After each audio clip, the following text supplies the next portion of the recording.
Before we begin, I'd like to recommend another history podcast I'm sure you'll find very interesting. Battleground. Best-selling historians Saul David and Patrick Bishop bring social and military history together to explore what shapes conflicts, both current and past. Just search Battleground wherever you find your podcasts. In the last World War of the 20th century, a farm boy from the rugged bushland of South Africa took to the bloody skies over Europe during World War II and made history.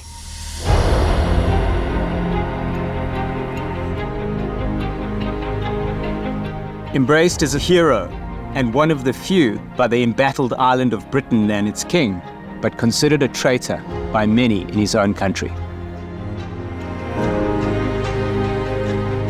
Born in 1910 in Wellington, South Africa, Group Captain A.G. Sailor Malan would fight 3 battles in his life.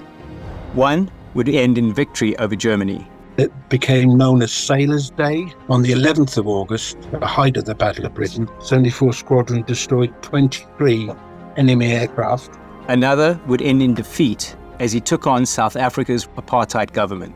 One of the reasons they might not have arrested him was that by 1959, he was still very outspoken against apartheid, but it was also clear that he was seriously ill. The third would end in death as a result of Parkinson's disease. And I was relieved when he died because he was so helpless and so frustrated with this disease. Cutting short a full, promising, yet humble life. One of Sailor Malan's 10 rules for air fighting was to always turn and face the attack.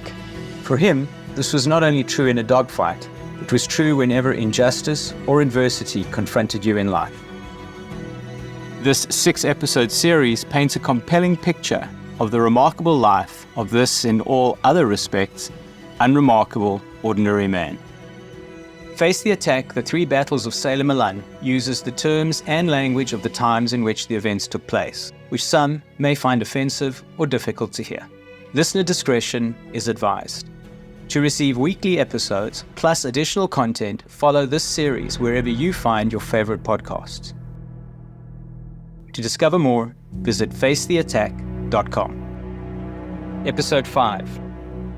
Jam Tins and Paraffin.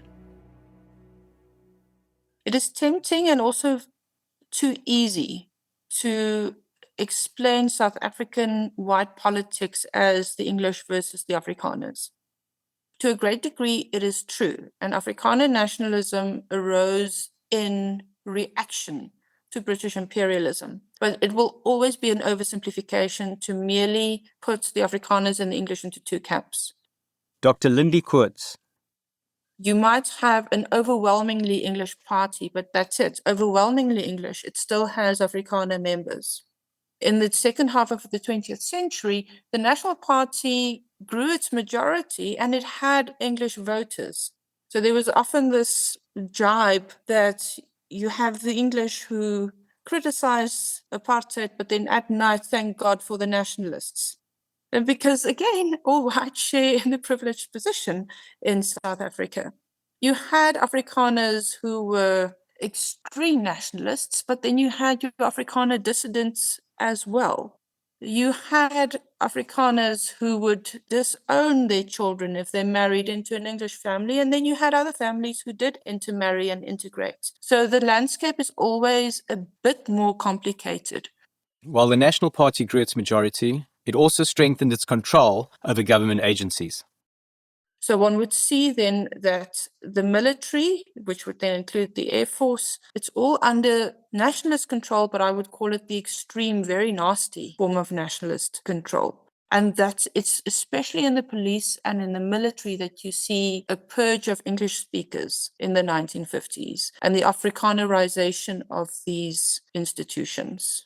In 1948, the new Minister of Defense is a man called Frans Erasmus, who was one of Dev Malan's right-hand men. But he was an extremely unpleasant character, and he presided over the purging of English officers from the military. And one sees very quickly not just an exodus of former English commanders and officers, one also sees that your promotion prospects within the military were extremely limited if you were not an Afrikaner.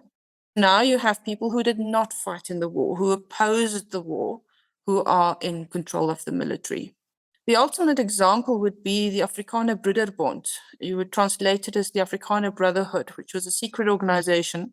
Started out as a cultural organization, became something of a network think tank in which it tried to place its members in prominent positions in any institution from the state to civil society.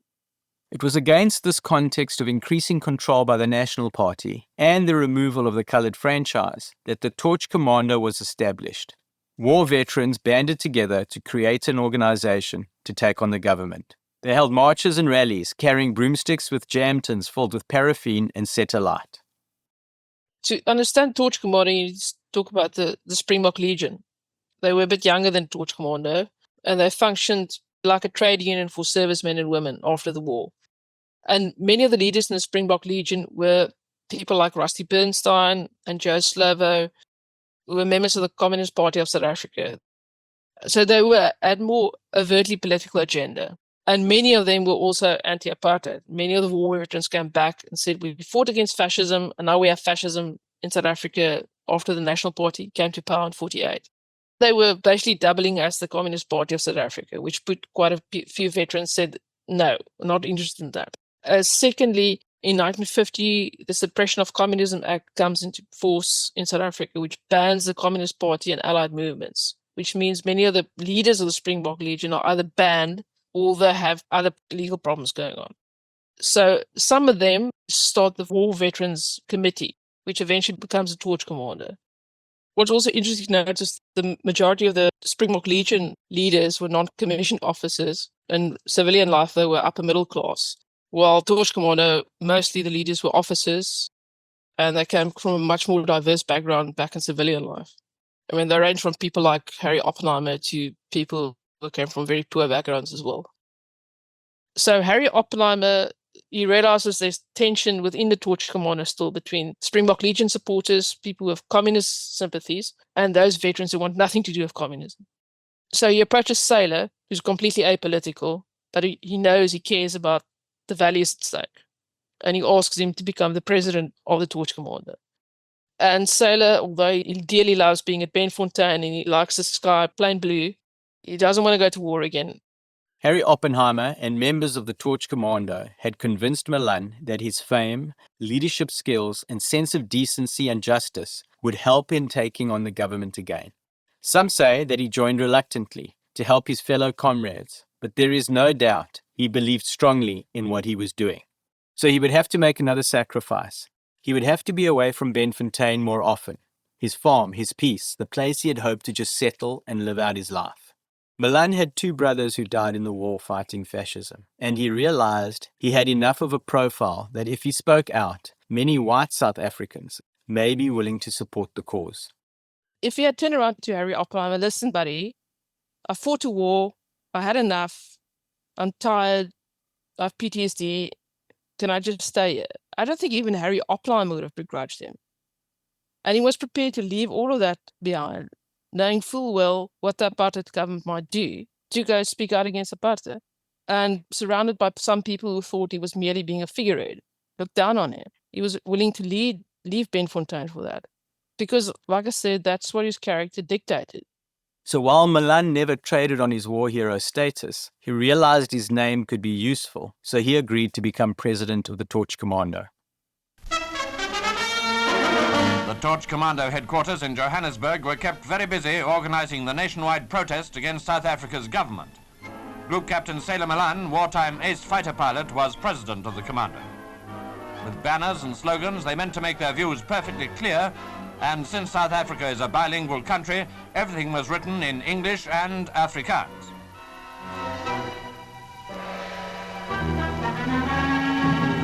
As you see, leaflet raids were a part of the campaign. The giant protest was against the government's declared intention to overrule the judges of the Supreme Court.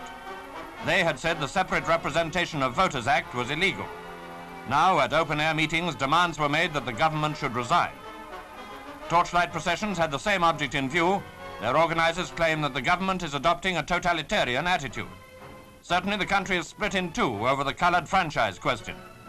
Sailor Malan, at one demonstration after another, continues to attack his distant cousin, the Premier, who, however, remains adamant.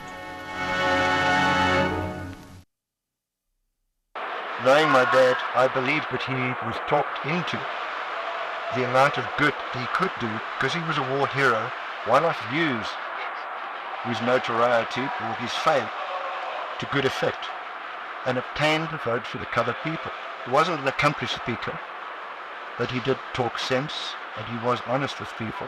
And I think his heart was in it until he realised the impending civil war situation that was being set up by taking the nationalist government head on. The nationalists were not going to allow coloured or black people to vote.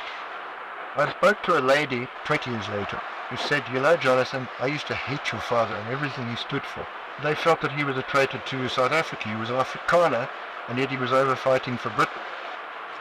She was a nationalist lady, mother of nationalist sons and daughters. And as she got older, she said she had to change her way of thinking. That my father, like Dr. Malan, a distant cousin of his, were doing what they believed to be right at the time. And it was a mistake to judge or hate one or the other. It was better to disagree and vote them out of office.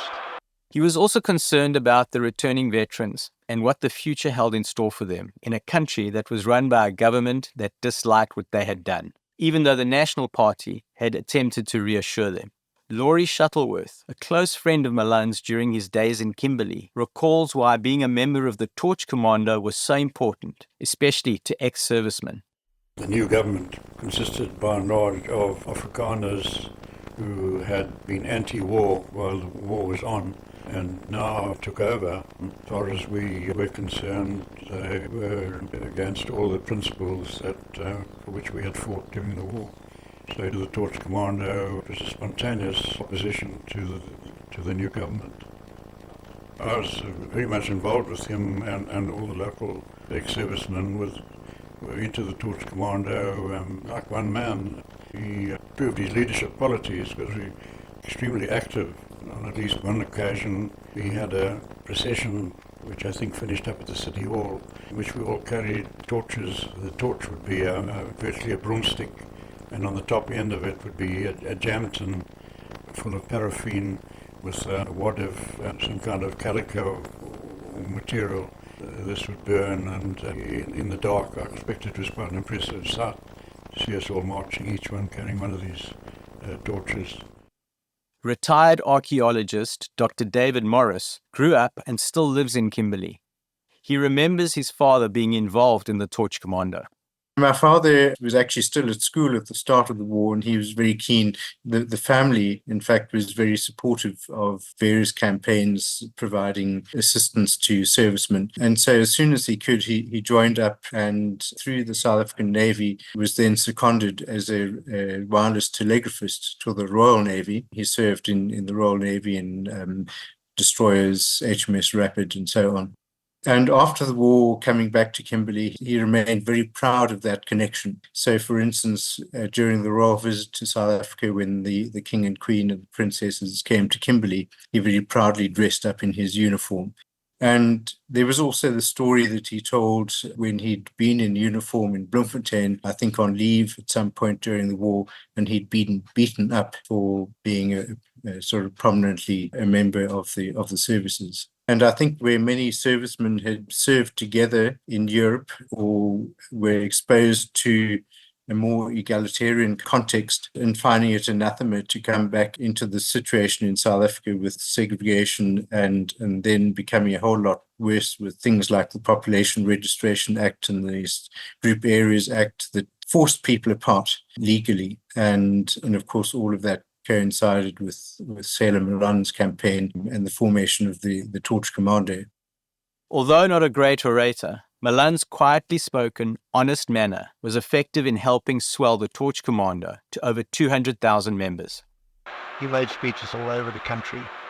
I don't think the family suffered because he was a politician for 4 years. We were still well taken care of. My mother was always at home. We missed him. We knew he was doing something important. We were proud of him. Torch Commando meetings were disrupted by government thugs and the political climate became turbulent. They became such a threat that the government banned any public servant from becoming a member. There's actually a long history in white politics in South Africa of, one would call it, young thugs breaking up political meetings. So very often, if the National Party was meeting, thugs from the opposition would break them up. And the same with the opposition holding a meeting, you would find thugs from the National Party showing up. Political meetings during those days very often turned violent. One would see then with public demonstrations that you had these thugs and hecklers showing up and turning it into a violent occasion. And very often, the police themselves were anything but neutral. Malan knew the kind of people he was dealing with. He had given 6 years of his life to fighting fascism and bigotry.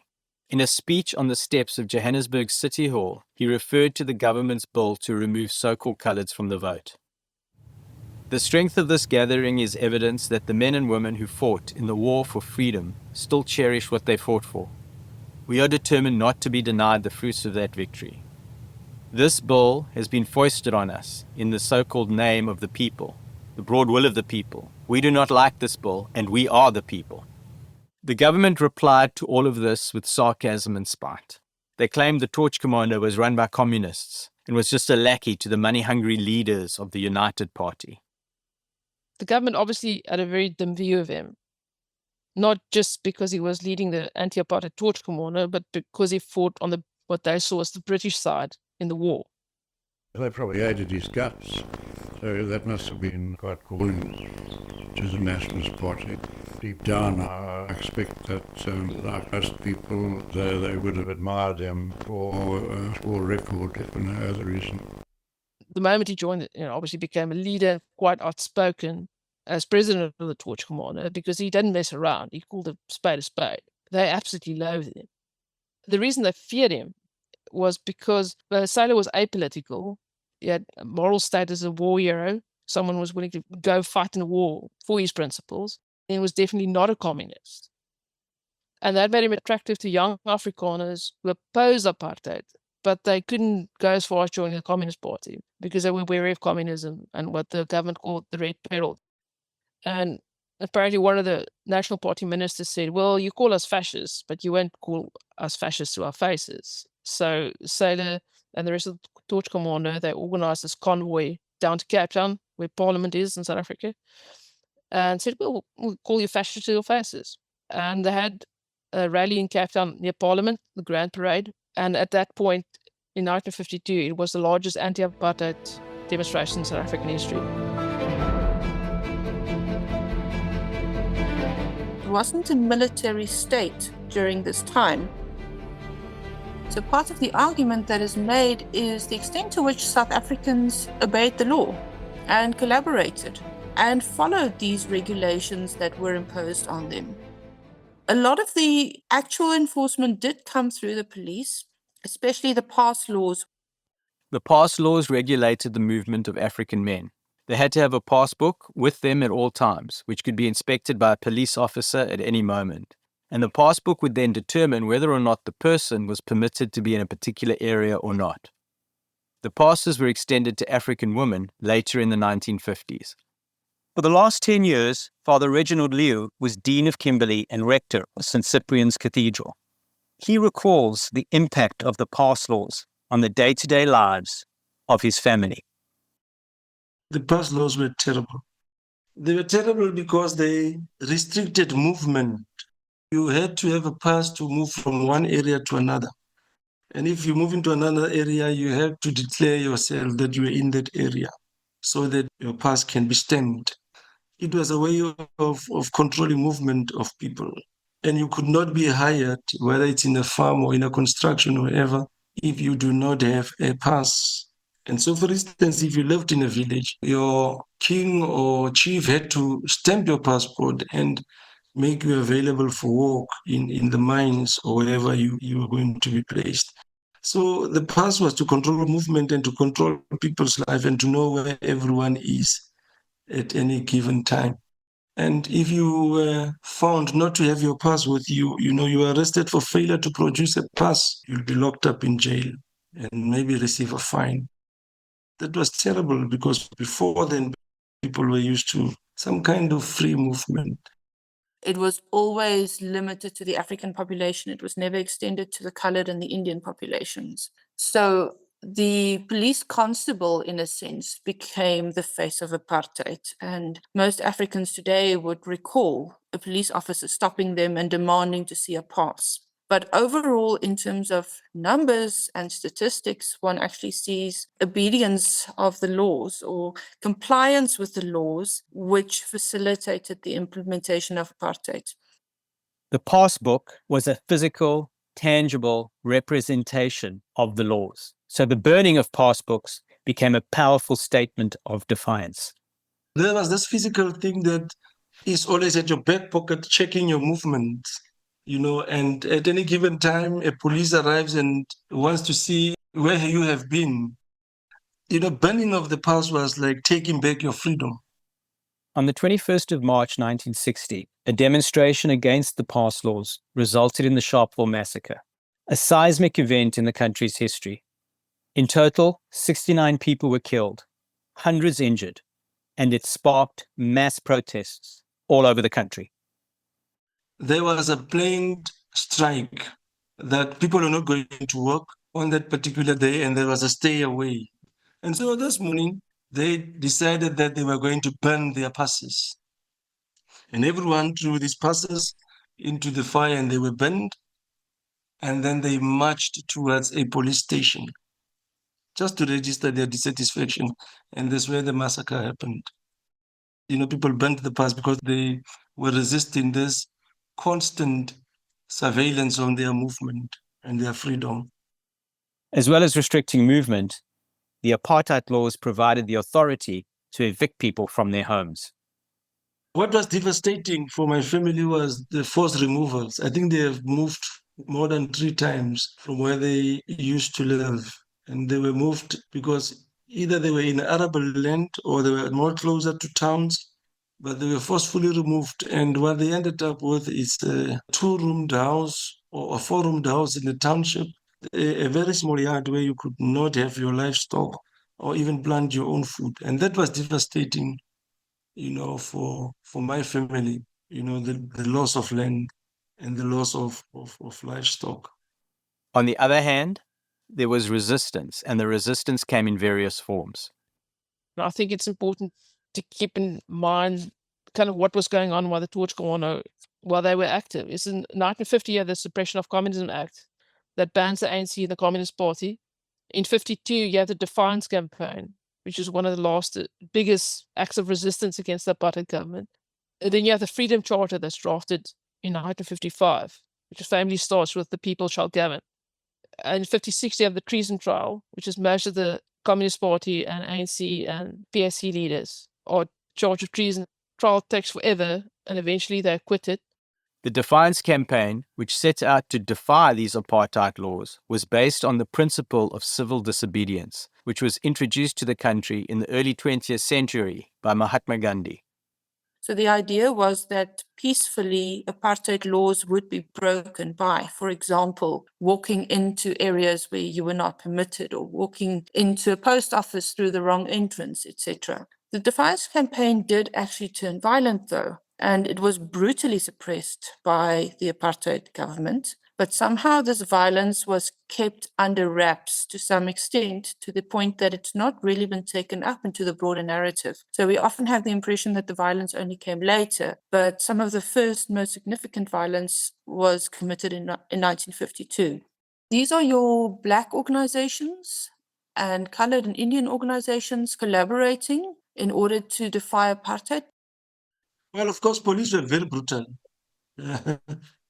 Because they were the enforcers of the apartheid. For instance, if you could not produce your pass, you're definitely beaten up. And if there was any, a hint of a political action impending, the troublemakers were rounded up, and assault was one of the weapons, that the brutality was one of the weapons that they meted out against those who showed resistance.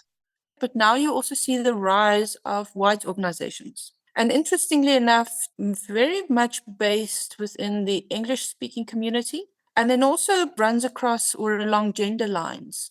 So you have the rise of a white women's organization called the Black Sash, who are then established to protest the removal of the colored vote. And the Black Sash exists to this day as an NGO that helps people with legal matters. And then the other prominent organization is the Torch Commando.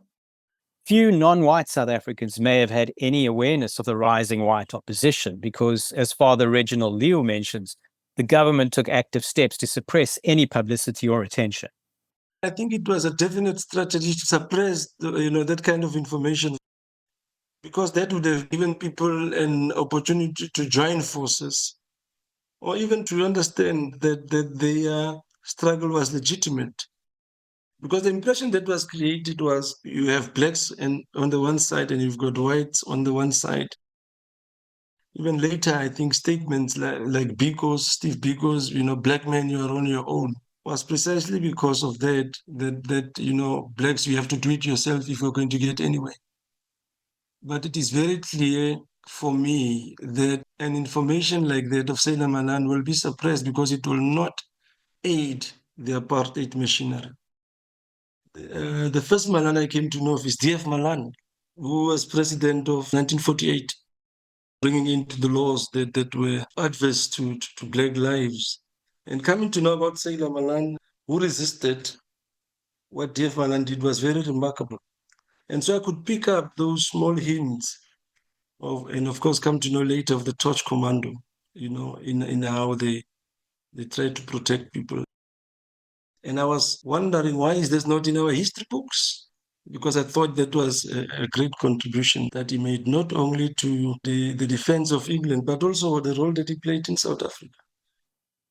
While the Leo's personal experience shows just how successful the government's efforts were in preventing many people from different backgrounds from knowing the extent and nature of the opposition.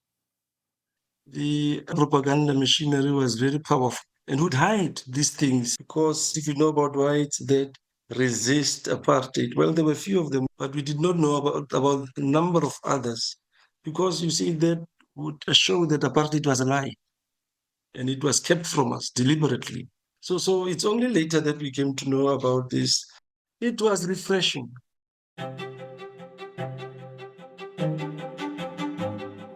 The government accused organizations like the Torch Commando and others of causing a disturbance, and they used the police and their press to push the point home.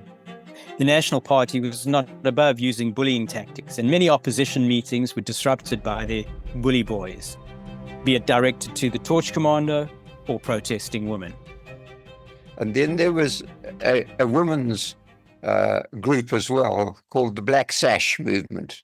And they were women who were anti-apartheid, and they used to have meetings outside government functions and that sort of thing in protest. Crispian Trace recalls an incident where Sailor himself stepped in when members of the Black Sash were threatened.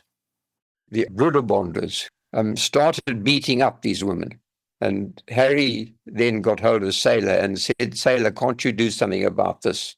And Sailor said, "Yes, of course." And he got hold of about 12 of his friends who had been in the war, equipped them with pickaxe handles, and went and visited the Broederbonders when they wanted to beat up women. I think he only had to visit them about 3 times, and they gave up the idea of beating up the women. I wasn't involved in that at all, and I heard about it after that it happened. But I can just see Sailor and his guys going in with pickaxe, with a big grin on their face, smacking the hell out of them. Because I think he thought that apartheid was, totally wrong. There's a kind of theme with Sailor. Is I also heard stories of him during the war, where if he heard some pilot or anyone at Biggin Hill or wherever was harassing women, he would just explode. He would not tolerate it at all, which was rare in those days, especially because mostly the men would have outranked the women. He had no tolerance for that whatsoever, which was rare, and was courageous, and he was no nonsense, and he had a reputation as someone people could go to and say, "This is happening," and they knew he would do something, regardless of rank, whatever, he would act. I'm sure that was also something which got up the nose of the National Party, the fact that he was an Afrikaner and he was there leading this growing group of people protesting against apartheid. I could understand it. Knowing him well, I could see, yes, that this would be where Sailor would be. He certainly wouldn't have been at the back end of the Torch Commando, he would have been at the front. For many, though, his decisions to join the RAF during the war and then lead the Torch Commando against the National Party drew his whole identity into question. So Sailor Malan, in the Afrikaner mind, would not have been an Afrikaner.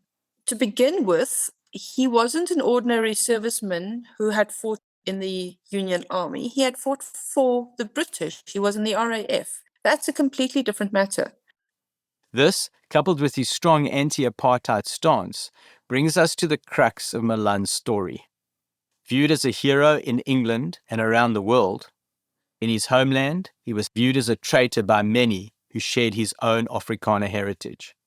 Because during these years, there was an even more rigid idea of what constitutes an Afrikaner.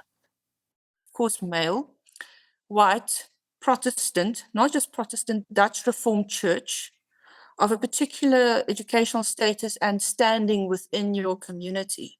Someone who had mixed Afrikaner English heritage, that was borderline. It depended on how you lived your life. Did you live your life as an Afrikaner or did you live it almost as a hybrid? If you lived it as a hybrid, sorry, because if you speak English more than Afrikaans, that disqualifies you.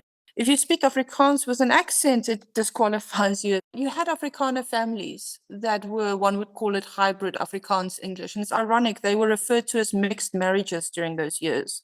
The term mixed marriage was later used for interracial marriage. But again, it was all about the way you lived your life. And if Sailor Malan did not live that conventional Afrikaner life and was not accepted as being an Afrikaner, he had an Afrikaans surname, yes, and he had an Afrikaans background, but that did not make him an Afrikaner. But as Dr. Lindy Koorts points out, you shouldn't consider Afrikaners as a monolith. It could simply come down to a political allegiance or support for the government. It's ironic how, on the one hand, Afrikaners are constantly portrayed as a homogeneous whole, but especially as the decade progresses and into the 1960s and 70s, one sees it also through the Dutch Reformed Church, that there's a stigmatization for anyone who opposes Afrikaner nationalism and opposes the state. And the kind of labeling that is used of such persons. I mean, the ultimate swear word was to call someone a liberal or a communist. Political infighting, the politics of pleasing everybody, and inherent self-interest soon convinced Malan that he was back in the deep world of political gaming.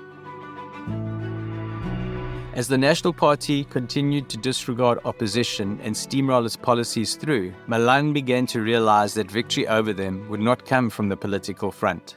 He knew that conflict was fast approaching. This was too much. He now believed that the only way to remove the National Party was through war. But he was not prepared to take this final step. He had gone through a war and he had seen its devastating effects. Politicians sending men off to die and suffer the violence of conflict. He had been through one war. He did not wish to fight another, especially in his own country. The Torch Commando too was going through its own internal struggle. Well, the first thing to understand is while it was a national movement with a national president who was Sailor, the different provinces had very different ideas. And they all pulled in different directions, which is part of the reason the movement failed. But within the Torch Commando, there were some leaders on provincial level who said we should take up arms. And they went as far as to reach out to people in the Union Defence Force saying, if we do something, will you support us? While others, including Sailor, said, We've seen the consequences of war. Let's not go there. Another reason the Torch Commando unraveled was because they couldn't really decide what they wanted to do. One of their weaknesses was they didn't want to reach out to other liberation movements because they were very aware of communism and its influence in some of them, so they weren't willing to work with other people either. This led to many people becoming disillusioned and leaving the Torch Commando. Had the Torch Commando had a long-term vision, they could have been a more enduring party, but they didn't. because they were pulling in different directions.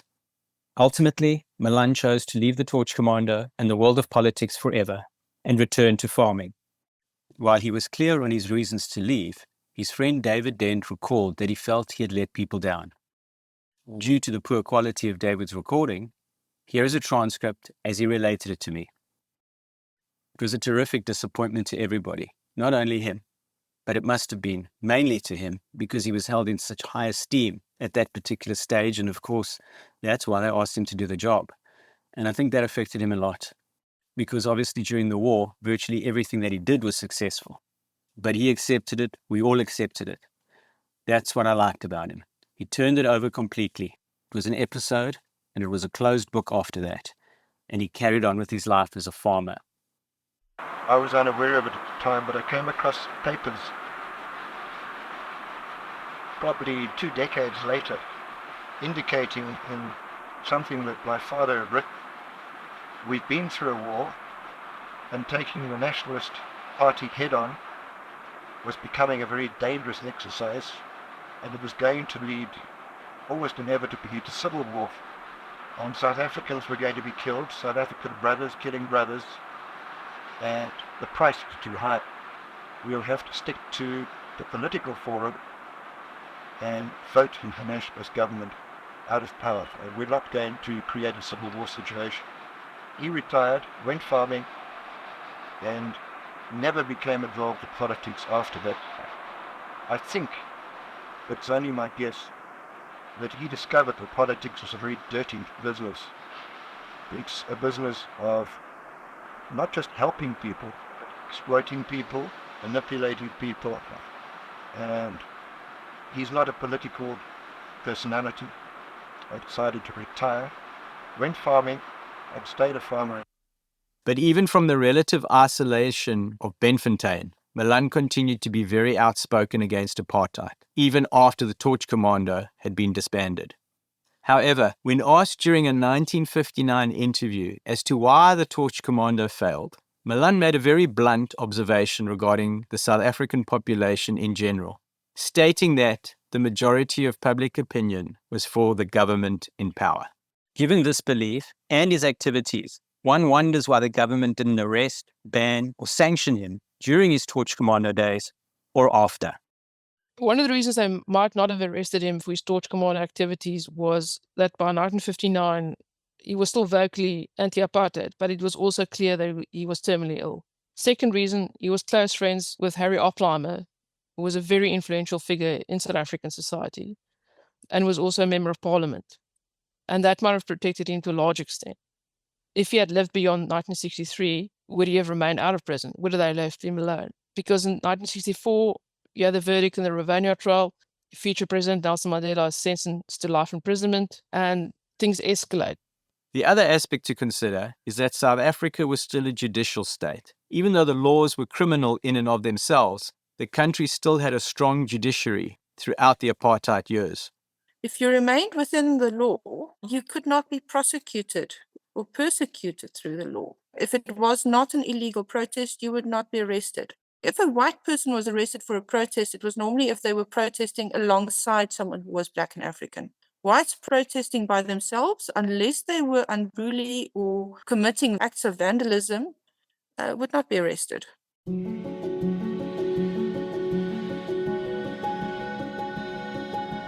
Once back at Benfontein and Kimberley, he simply wanted to live a family life, to enjoy his children, his farm, and his friends.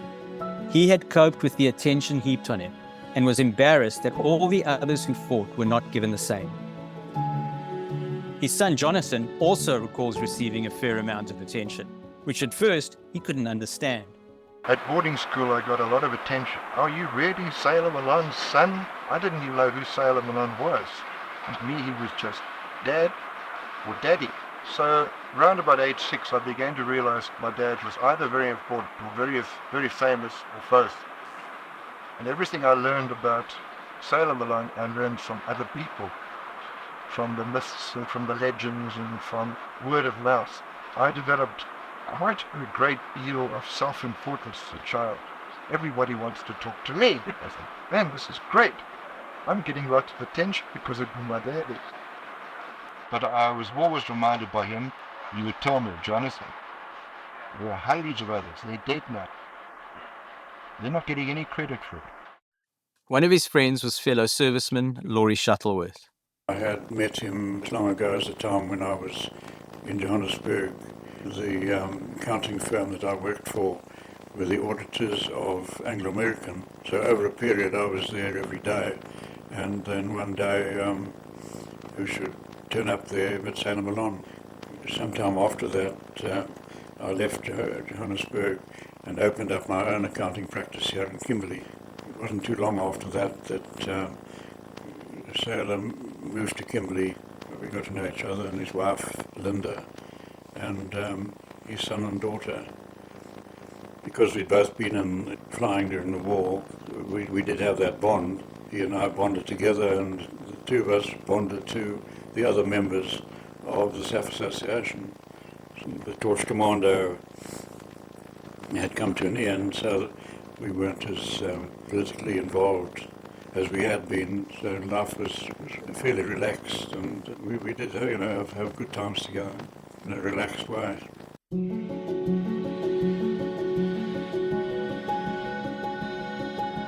The days spent after the Torch Commando at Benfontein were some of the most pleasant of Sailor's life. Both he and Lynda would go on long afternoon walks and entertain their friends at parties. He smoked his pipe and looked forward to growing old in the beauty of his surroundings, with his family around him. We grew up in a normal family. My mother and father were very close. I remember between 1 o'clock and 3 o'clock in the afternoon, my mother and father would close off in their bedroom. They were not to be disturbed. They had time just for themselves. It was like a siesta period during the day at farming. In the evening, when the sun was setting, they went for 3, 4, 5 kilometer walks across the farm. And they would come back at least an hour later. They would generally be holding hands. I never heard my parents fighting. I heard them argue. My mother was not a pushover. She would state her case. They would sort out the argument, sometimes heatedly. And then it would be decided and resolved, and they would remain the regular friends. Jonathan quipped that warriors are not family men, and felt there was some distance to his father. Having left home at such an early age, and with the war interrupting much of his family life, he recalls Malan finding it very difficult connecting and relating with his children. When he settled down farming, I was able to spend more time with him, but the distance was already there. We never had a close relationship. He never interfered. He left the children to my mother, but he was always firm but kind with us. We were never beaten up by this great big ogre. He was a strong man, but he was very fair. I only remember 3 or 4 hidings from him, and they were well deserved, because I was rather an adventurous mischievous teenager. I remember running away from home once, because I wanted to go into the Navy like him. And I told him, it's not fair, you could go and conquer the world at age 13, but you won't let me. I ran away, I lasted 2 days. It was winter, it was cold, and I was hungry. I came back and I got the last hiding of my life that I ever remember getting from him, as punishment for deserting the family and rebelling against my parents' decision. Incidentally, my parents were always in agreement on any decision that she made or he made. The other would back them up. I could never play the one parent against the other. It was a unified front, I hope. Crispian Trace, who gained renown as a respected veterinary surgeon in South Africa, considered Malan one of his greatest friends. Although younger than Malan, they soon found they had much in common. He recalls meeting him for the first time and going on to share a wealth of adventures. I've always said that I was actually born lucky, and I've remained lucky all my life. And definitely one of the luckiest things that ever happened to me was getting to know Harry Oppenheimer well and becoming a very good friend of his. My parents were very friendly with Bridget and Harry Oppenheimer, so I got invited along to all sorts of things. We got an invite to go up to Shangani Ranch from Johannesburg, and we were the first guests at the place. And Harry comes around the corner after breakfast. We were sitting in the sun, and said, "I'd like you to meet Sailor." I'd heard about Sailor, but that's all. So here comes this very good-looking man, and he introduced himself, and we just hit it off right then and then. I don't know why or how. I was just jolly interested to find, who's this chap? What's he like? And I found him to be an awfully pleasant, kind, caring man. And another hunting story offered even more insight about the deadly aim that Malan possessed, skills that the German Air Force had come to rue. We were lying there, and the sandgrass used to fly in down there in midday to water from where they in big flocks. And these birds were flying overhead, very high up indeed. And another chap said to him, "Sailor, do you see those sandgrass?" Sailor said, "Yes." He said, "Well, you won't be able to shoot one." So Sailor said, "Well," he reached behind him, got the shotgun, loaded it up, lying on his back, one hand, put it up in the sky and pulled the trigger. Nothing happened. And the chap said, "You've missed," with which the bird fell out of the sky. And it was that high up, and it took that long for the wretched pellets to reach it. But the bird flew into his pellets. And I just thought to myself at the time, no wonder this chap was an ace pilot. He didn't shoot at the enemy. The enemy flew into his bullets. And that was when I said to him, "Come on, tell me how you lay off the lead to give a guinea fowl or whatever it is shooting. How do you work that out?" And he said, "I don't know." I said, "What do you mean you don't know?" He said, "I don't." He said, "I just grew up and I found that that happened." He said, "It's not a conscious thing with me. I don't think about it. I just know that I follow it with my gun, and now's the time to pull the trigger. I pull the trigger. And as I said, whatever it was flew into his bullets." In the early hours of the morning, Malan would visit the shed where the cows were being milked, and the farmhands would talk with bravado about how they would have taken care of Hitler. In the chilly, dim light of dawn, a young farmhand, a child at the time, would recall how he sneaked into the shed and listened quietly as the men talked about the war. He would recall a very poignant remark from Malan: "I lived in the sky for many months." Jonathan would talk of the entertaining Sailor and Lynda would undertake.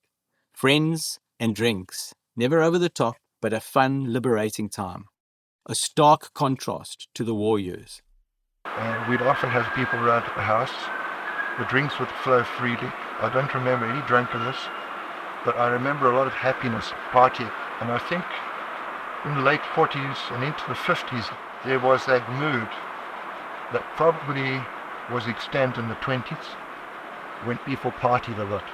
They were just happy to be alive, happy to be saved from the impending doom of the Axis powers taking over the Western world, that we'd be under dictatorship. So from a child's point of view, I didn't know what was going on, but I do remember the parties, I do remember the fun, I do remember my dad playing a lot of golf. I remember a lot of visiting, a lot of friends with my parents. His friends would recall many adventures with Malan in the Kimberley area. Laurie Shuttleworth lived in Kimberley and flew in combat operations during the war. Something that Sailor and I did together, along with two other people, one day was to fly in a light aircraft to the Ochrabi's Falls, which none of us had actually seen at that stage, and stayed at the hotel, the only hotel in the vicinity of the falls. We had a rather wild and woolly pilot, a chap called De Breen, who flew us in the actual gorge of the falls. Looking back on it today, I realise that we were lucky to survive. The fact was that we had a rather alcoholic lunch, and then we went and slept. It must have been about 4 o'clock in the afternoon. We said, "All right, just fly over the falls and have a look at them." A chap called Bill Pride had a camera, And he sat next to the pilot, and Sal and I sat in the back. Bill Pryor had been in the Navy, so even though the risks, the flying risks, and so we flew up the gorge towards the falls, and Bill kept shouting to De Bruyne, put the nose down, because he was taking pictures, and he wanted to get a picture of the fall actually hitting the water. But of course we're flying up the gorge and getting closer and closer to the falls themselves, and Sal and I on the back seat were beside ourselves, because we could see any minute from now, we'd fly straight into it. Eventually De Bruyne pulled the stick back, and we kind of zoomed over the top of the fall with only feet to spare. And drunken all as we were, damn relieved to get back onto terra firma. It was quite an experience. He just was a most likable person, and someone that one enjoyed being with. He was very much a man's man, and one couldn't but enjoy being in his company. He was quiet and almost say reserved, but awfully pleasant chap. We became very good friends. But something was wrong. Towards the end of the 1950s, something had begun to happen to Sailor. His speech was slowing, becoming slurred. Involuntary shakes would take over his body. He was 49, and friends began to see a change in him. Next time on Face the Attack, the three battles of Sailor Malan. The lasting effects of the war become more and more pronounced. He was traumatized by the war, told me terrible things happened. I don't want to discuss it. He was adamant about that. Coping is no longer as simple as it was during the war. You hear stories of sort of late night parties and being so drunk the next morning they're having to take gulps of oxygen to sober up. Others are taking Benzedrine and things just to keep them going. As he is diagnosed with Parkinson's, while day-to-day life becomes harder, Malan puts on a brave face. He made light of it, and he used to laugh about the way couldn't go through a doorway without bumping into one or other side of the doorway. He'd laugh away as if it was a huge joke. But the symptoms grow even worse.